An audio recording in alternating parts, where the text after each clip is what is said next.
Hello दोस्तों, अस्सलाम वालेकुम वरहमतुल्लाहि वबरकातुहू। सभी दोस्तों को राम राम दुआ सलाम अपनी अपनी भाषा में। मैं आज एक छोटा सा ब्लॉग लेकर आया हूँ आप लोगों के बीच में। एक छोटा सा नेवला था जो नदी के किनारे रहता था। कुछ छोटे से जानवर थे, उनको बहुत परेशान करता था। उस नेवले ने क्या किया, और नुकीले ऐसे कुछ खीले लाता था। वो उस पानी के जो दरिया था उसके अगल बगल डाल देता था। जो भी छोटे पक्षी है वगैरह आते थे वो बहुत परेशान होते थे और ज़ख्मी हो जाते थे।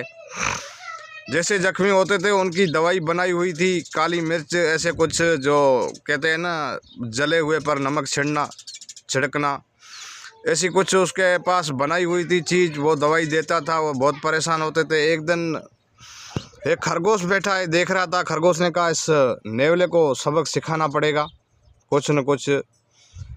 तो उस खरगोश ने ठान ली और जाकर 2-3 टोकरियां बनाई। एक बड़ी टोकरी बनाई जिसमें नुकीली कुछ ऐसे खील थे जो टोकरी के नीचे डाल दिए। बोला अपन चलते हैं एक जगह पर जहाँ पे एक पहाड़ी है, पहाड़ी के पास में एक आम का पेड़ लगा हुआ है। अपन जाते हैं, फल फ्रूट लेके आएंगे।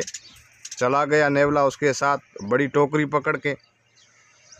जैसे उसने टोकरी भरी तो टोकरी वजन भारी था, उठा नहीं पाया। जैसे तैसे करके उसने नीचे पंजों से उठाना चाहा, लेकिन उसके पंजे छिल गए, क्योंकि उसने नुकीले खील डाले थे जो उसको सबक सिखाना था। अब जो है नेवला वहाँ से जैसे तैसे करके टोकरी लेके नदी के किनारे आया।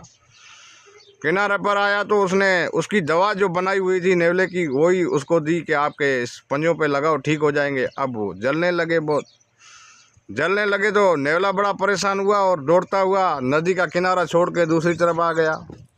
अब जैसे दूसरी तरफ आ गया, पानी में भीग गया था। अब बहुत उसके पैर जलन कर रहे थे। उसने सोचा कि मैंने जो दवाई बनाई थी, मैंने दूसरों को परेशान किया, अब मुझे बहुत बड़ी परेशानी हो रही है। तो ऐसे नेवले जैसे मत बनिए।